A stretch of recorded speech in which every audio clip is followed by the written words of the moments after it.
Саламатсызбы, Камила айым, биздин студиябызга куш келдиңиз. Келе жаткан 8 март майрамыңыз менен. Бүгүн биздин ушул берүүбүз 10 аялды тандап Кыргызстандагы эң белгилүү, эң мамлекет үчүн алгылыктуу иштерди кылган, эл журтуна өзүнүн демилгесин кошуп, эл үчүн кызмат кылган 10 аялды чакырдык эле. Анын арасында сиз да барсыз.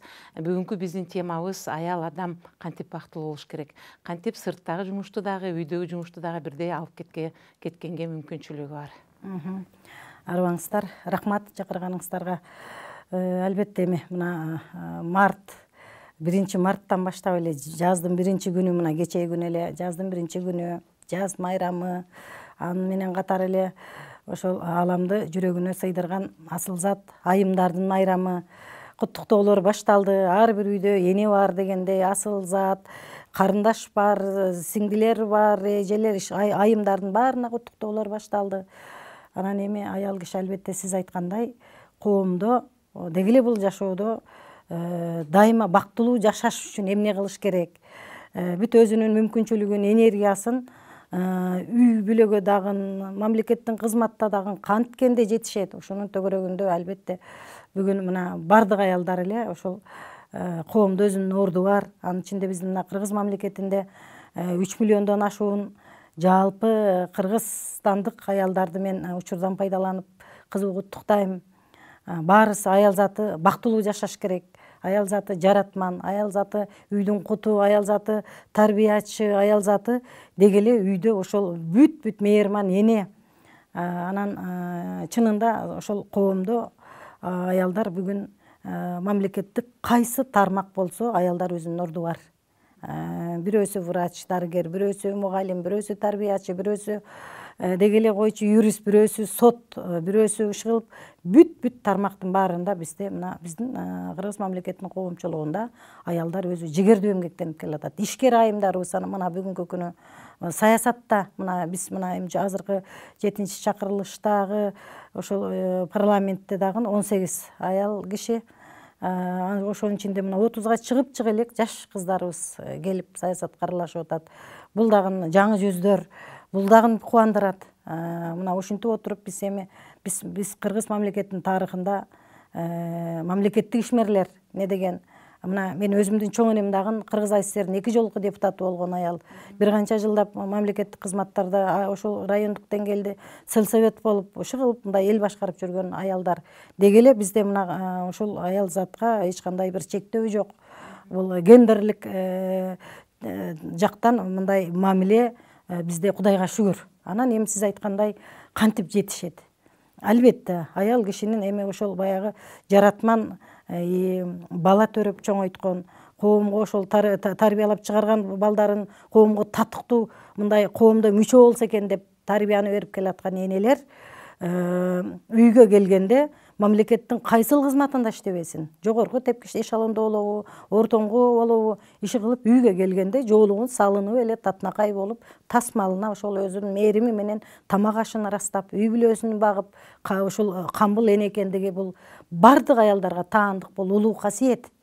Жаратканым ошондой энергияны берип коюптур. Сыртка чыкканда сен мамлекеттин кызматындасың, үйгө келгенде кабагым кашым дебей келип үйдүн оокатын жасайсың. Бул мындай ар бир аял заты жасай турган жумуш да. Анан Кудайга миң мертебе шүгүр, мына баарыбызда балдарыбыз бар, кыздарыбыз бар, коомго мыкты балдар кыздарды. Эми албетте ар ким өзүнүн баласын эл мактасын деп тарбиялайт.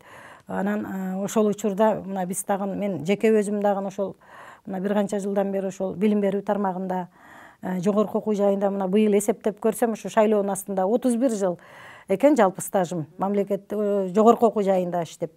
Анан мамлекеттик кызматтарда мына Жалал Абад облусунда бир канча жыл өзүңүз жакшы билесиз. Андан мына өкмөттө бир канча жыл, андан кийин жогорку кеңеште мына быйыл 2-нчи жолу келип отурамын мен. Мамлекеттик кызматтарда ага эми шарттуу албетте аял киши ошол биринчи кезекте жараткандын колдоосу, экинчиден аялдарга жараткан ушундай бир вазыйпаны бериптир, энергиясы чексиз. Анан бүгүнкү күндөгү коомдогу мына биз кече күнү дагы ошол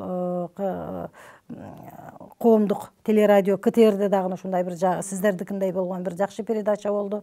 Барып корифейлер келди. Мына илимде болобу, билимде болобу, искусствода болобу залкар инсандар келип, ошол жалаң ошол аялдар келип карап туруп сыймыктандым. Биз бул тарыхты жазаган, кыргыз мамлекетинин тарыхын жазаган уул кыздарынан уучубуз кур эмес да.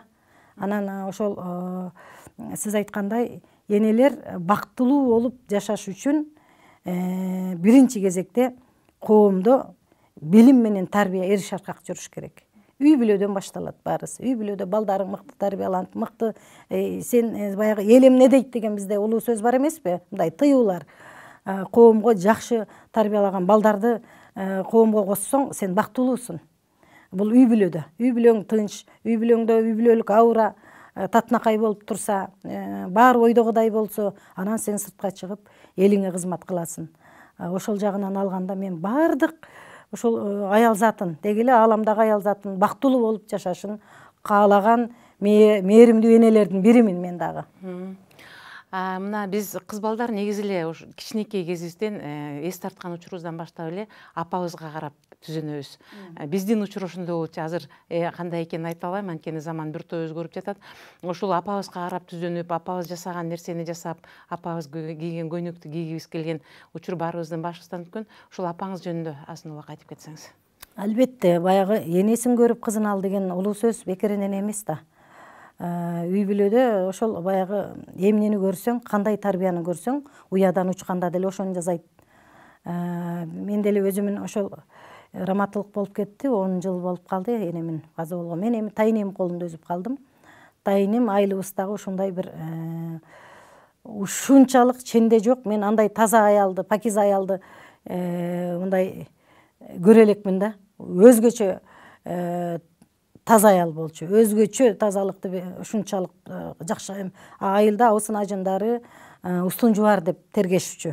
Баягы бирөөсү кирип барса ошол эме ал бизде лейлекте баягы сынчы үйлөр деп коет. Жалаң жыгаштан сынчы үй, тынчы үй деп ошол сынчы үйлөрдүн ошол устундарын жууп атканын көрсө керек го, тергешчү. Чынында каламкаш устун жубар деп атын айтпай эле устун жубар деп койчу. Ошол тайнем колунда тарбиясын алып калдым мен.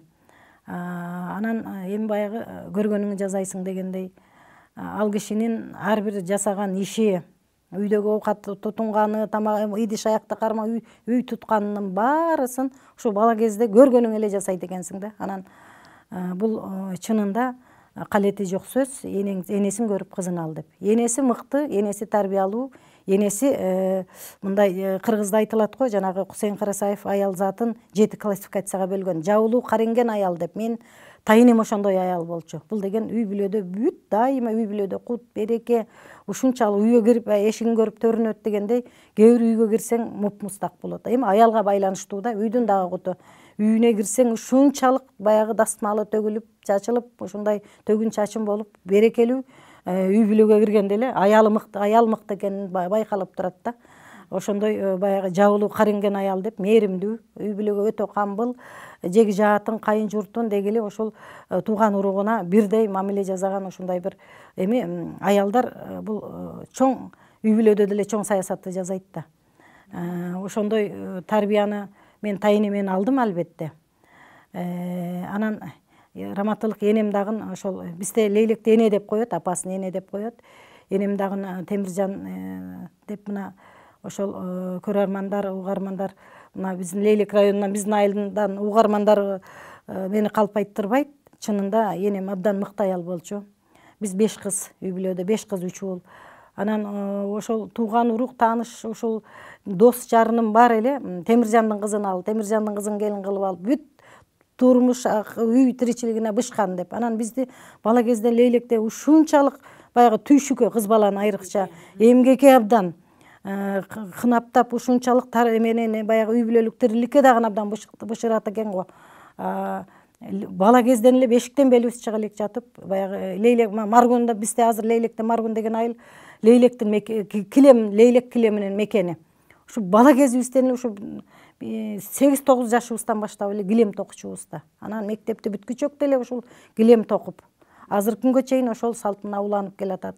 Ошо килем токуп, ошол апабыздын үйрөткөн үй тиричилигинин баарына койчу эмгек абдан бизди бышырыптыр да. Анан эми муну мына турмушуңда ошол баягы эмгекчил тиги жаман болбойт экен эч качан. Ушул эмгектин арты менен эле эмгектенип келатабыз.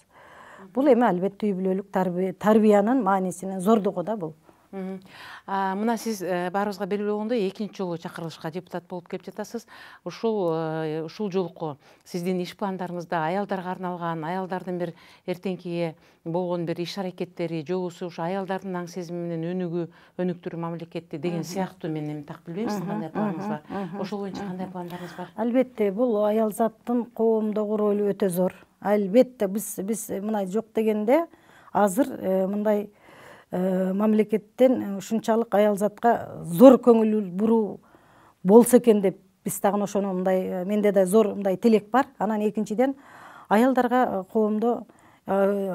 коом бүгүнкү күнү мамлекет аялзаттын күчүн пайдаланып атабы? Белгилүү деңгээлде деген суроо, чоң суроо бар да. Белгилүү деңгээлде пайдалана элек, дагы деле аялдарды колдоно элек, пайдалана элек. Аялзатты пайдаланыш керек дагы деле.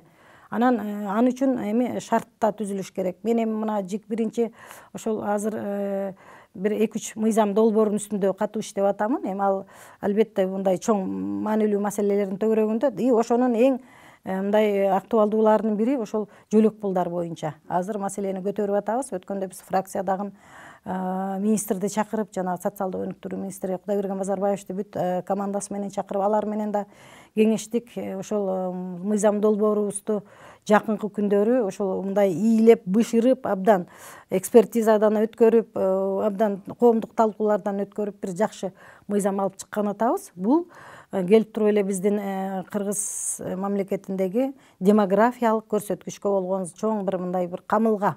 Аялдар бүгүнкү күнү мына баатыр энелерибиз айыл жерине бара турган болсок, биз деле ушундай мамлекеттен жөлөк пулдар кенен берилип, бизге шарт түзүлө турган болсо, биз деле көп балалуу болуубуз келет деген мен кече эле шайлоодо ушу келин кесектерден ушундай сунуштарды уктум.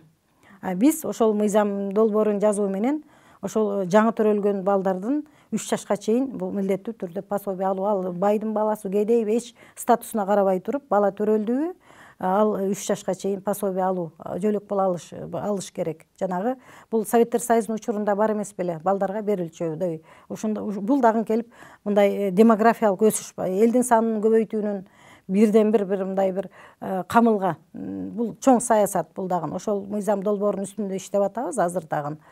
Анан экинчиден аялдарга эми албетте буларга биздин аялзатыга айыл жеринде ушул жумуссуздук абдан күч да. Жумуссуздук күч миграцияга кетпейт элек, эгерде бизге мындай кичинекей орто чакан бизнес ачууда жардам берсе деп. Мына ошонун үстүндө дагы азыр мындай биз бир топ долбоорлорду иштеп атабыз. Бул келип туруп эле ушул айыл жеринде мындай чакан тигүү цехтери болобу, чакан мындай ишканалар, мисалы мына бизде лейлекте ошол килем аялдар үчүн кичинекей шарт түзүп берип, кичинекей аларга колдоо көрсөтүп, ошол бир мамлекеттен бир камкордук алуу жагындагы биз азыр чоң бир идеялардын үстүндө иштеп атабыз. Бул дагы абдан чоң жардам болот эле. Ошол маегиңизге чоң рахмат. Мына сиз аркылуу биздин аялдардын бүгүнкү мындан ары бактылуу жашашына кандай шарттардын болушу, кандай эмгектердин жумшалышы жөнүндө азын олак болсо да маек алдык. Мындан ары да ушу жогорку кеңеште аялдарды коргоо, аялдардын укугун коргоо темаларында мүмкүнчүлүгүңүз болгондо келип биздин эфир аркылуу көрүүчүлөрүбүзгө айтып берип туруңуз. Сөзүбүздүн аягында биздин эфир аркылуу эртеңки майрам менен аялдарды куттуктап кетсеңиз. Жана өзүм сөзүмдө айткандай, ошол мамлекеттеги жалпы аялзатын 3 миллиондон ашуун жалпы аялзатын жаз майрамы, аялдардын эл аралык майрамы менен мен кызуу куттуктаймын. Ар бир үй бүлөдө бакыт болсун, аялдык бакыт. Ар бир үй бүлөдө жылуулук болсун, сүйүү болсун, мээрим болсун. Ар бир эне бактылуу эне болсун. Мен ошону каалайм ар бир кыргызстандыктарга. Чоң рахмат.